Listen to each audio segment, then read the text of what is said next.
What's up, everybody? I hope you all doing blessed and highly favored. I'm doing blessed and highly favored. This is gonna be quick, alright? We're gonna get to it. Now, waste no time. I'm not going to waste your time. My time won't be wasted either. Alright? I'm doing blessed and highly favored. If you would like to distribute my cards, I'll send them to the P.O. box or your mail address or however you want to accept them. Now, today we are going to be talking about the presence of God. Now, the presence of God, I know a lot of us have said, "Oh, I wish we could see the physical appearance of God." Well, I've heard other people say, "If only I can see the physical appearance of God and I'll believe him." But I'm going to get to that as soon as you hear this first title of this topic. You gon' All right.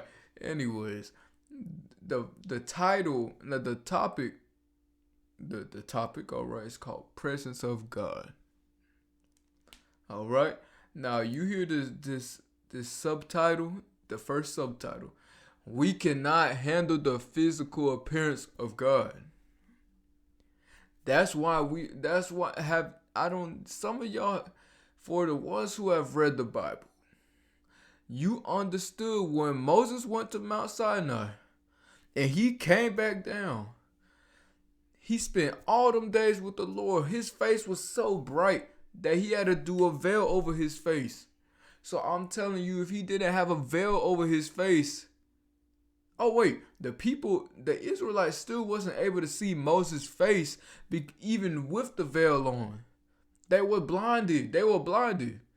And so that's just a tiny percent of the Lord's presence. So imagine if he didn't have the veil on, they would all be blind because it was brighter than the sun. You look back into Paul, and that's what he talked about. He changed the day his life got changed. Well, he was executed before he became a disciple, before he became a follower of Christ. When he was executing Christians and God's people, Jesus came up to him. Just came up to it behind, and he got blinded. The presence of the Lord is too bright for us to handle. Now, that was Jesus in a physical appearance, but still in an angel. All right, it was still it was in a angelic kind of form. Now, Jesus, when he was walking, like when I mean like flesh walking in the spirit, he had to be like human, so he wouldn't be bright. But when that angelic side of Jesus came, he was bright. But let's go back to Mount Sinai. There was another part with Moses. Even the elders cannot see. The elders were trying to go up to the mountain, but they couldn't because the Lord was too bright. He was too bright. It was too bright. And his fire is too pressurizing for anybody to be able to handle. And some of us want to see God in a present form, but in the physical presence. But do you understand, every time the Lord encountered somebody, it was alone? Abraham, it was alone. There was nobody even there. Noah, it was just him, I believe. Now, I will not mislead y'all. It was either him or his family. And his family meaning his wife and children. So, there was nobody surrounding him.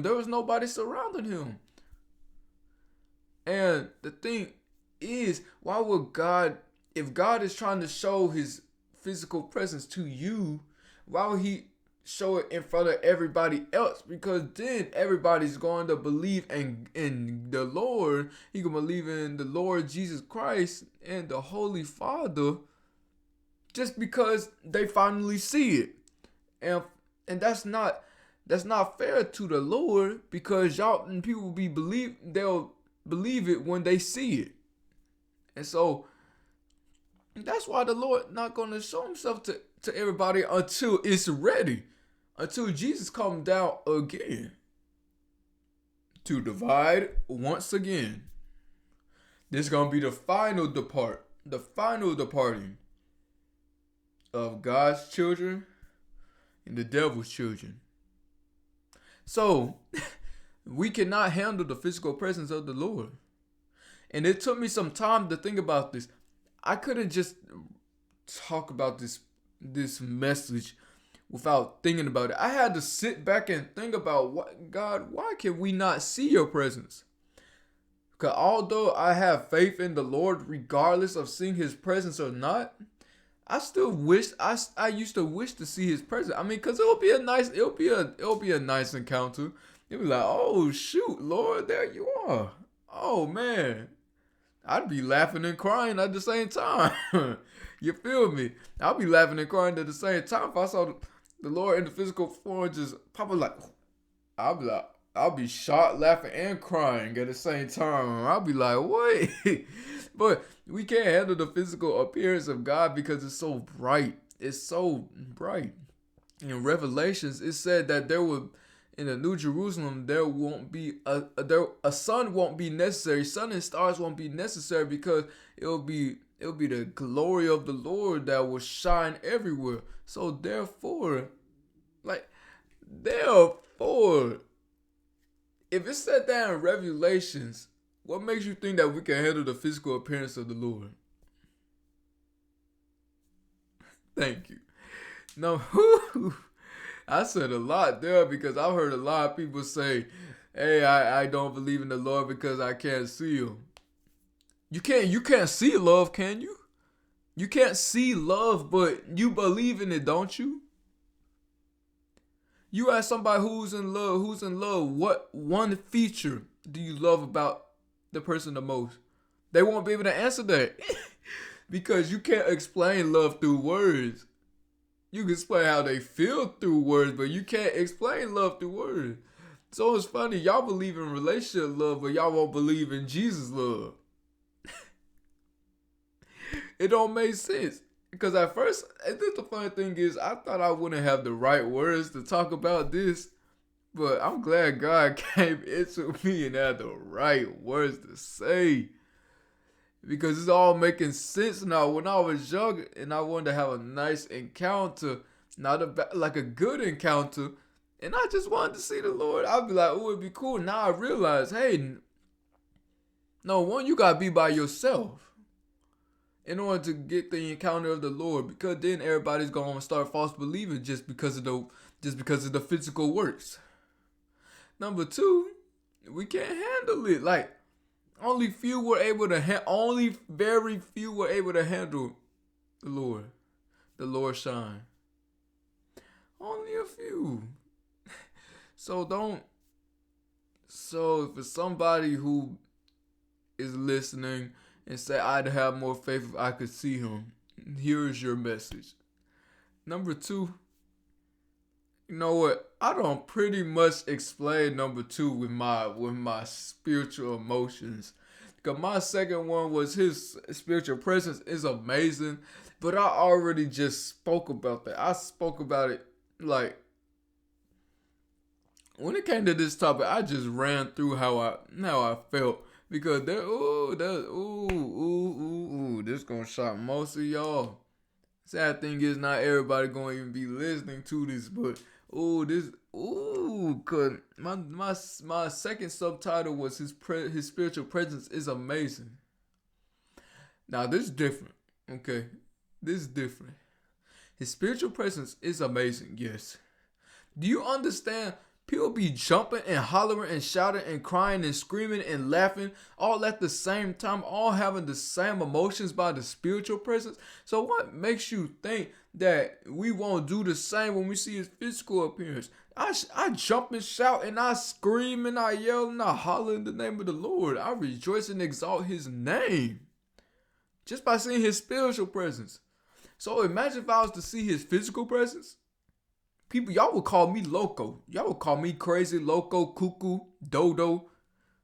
All for as many years as I as I scream the name of the Lord, if I was to see him, I would share that story probably every day, because that's an encounter like no other. It's a encounter like no other, but spirit, like his spiritual presence.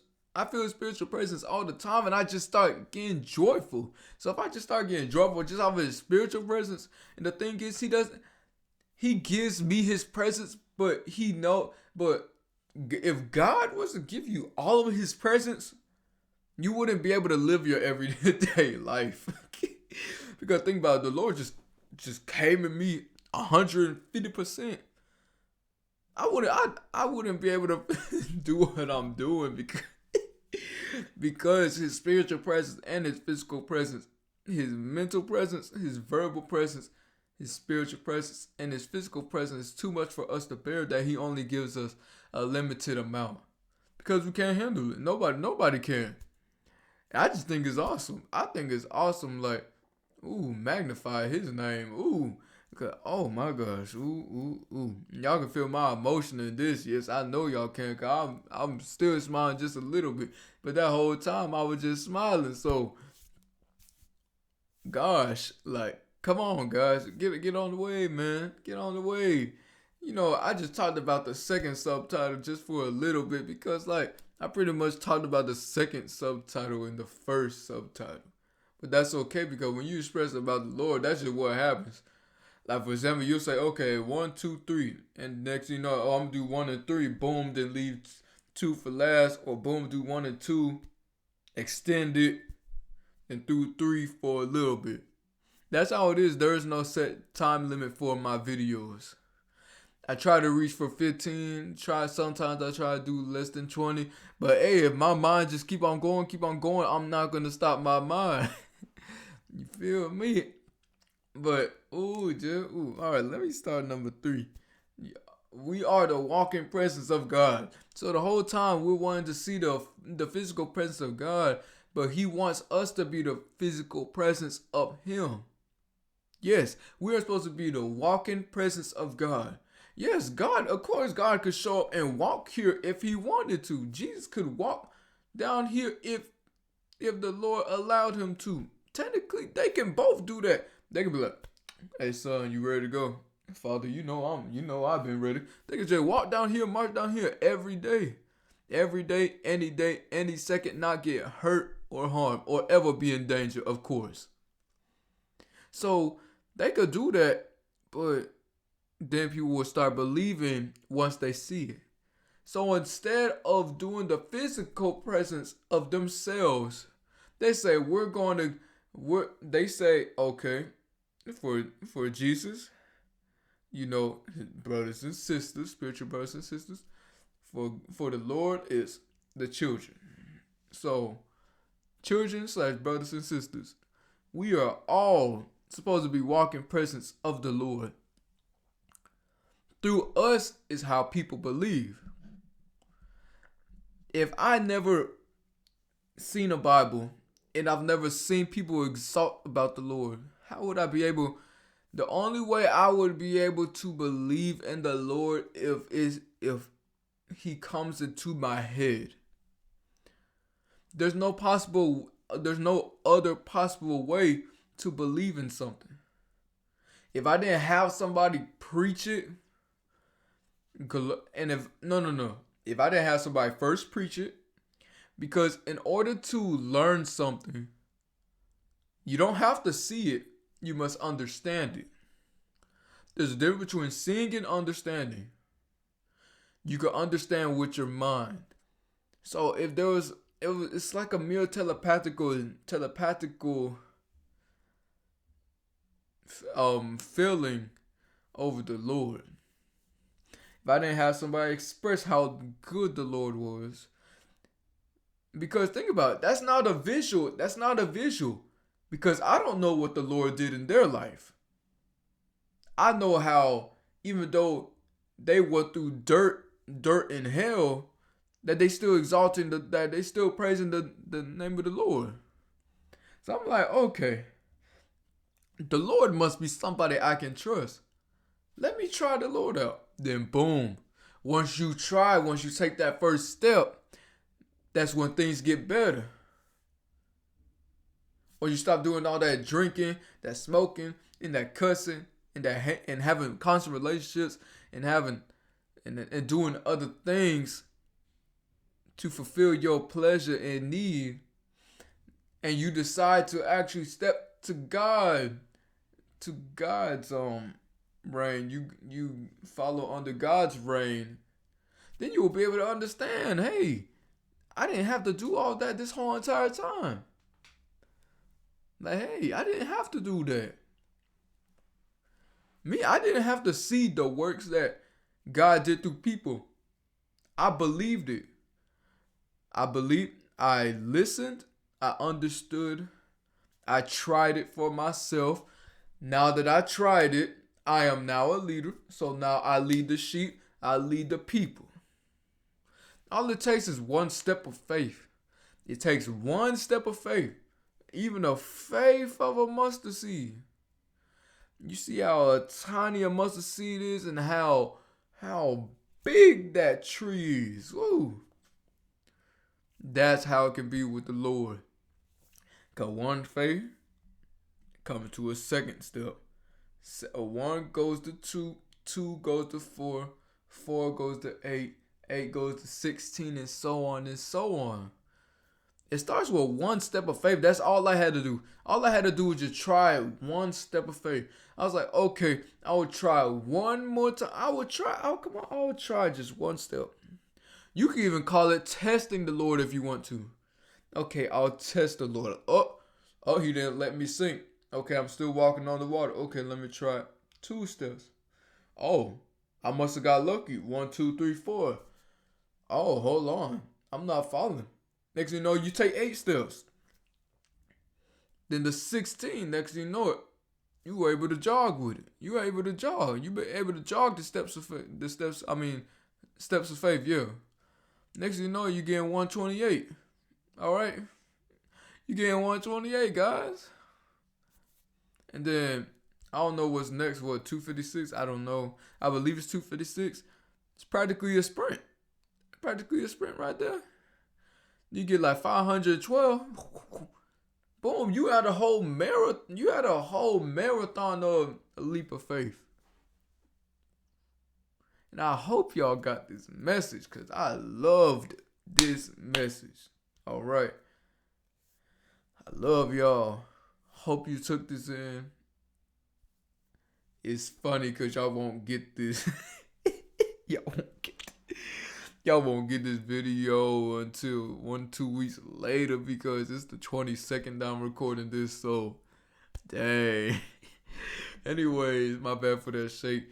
If you want to distribute my cards, I'll send them to the P.O. box or the mail address, or however you want me to send them to you. Now, I hope you all love this. All right. I got my smile bones out. All right. Hope you all have a blessed day, and God bless you.